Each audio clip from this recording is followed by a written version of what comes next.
అందరికీ నేను చెప్పబోయే ధన్యతలు.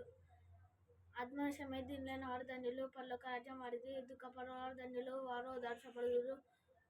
సాత్వికులు ధన్యులు, వారు భూలోకమును స్వతంత్రించుకొందురు.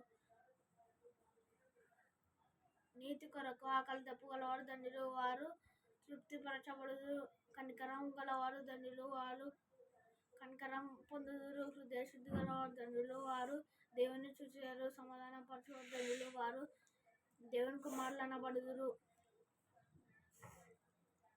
నీతి నిమిత్తం హింసింపబడువారు ధన్యులు, పరలోక రాజ్యం వారిది. నా నిమిత్తం జనులు మిమ్మును నిందించి హింసించి మీ మీద అబద్ధముగా చెడ్డ మాటలెల్లా పలుకున్నప్పుడు మీరు ధన్యులు. థాంక్యూ.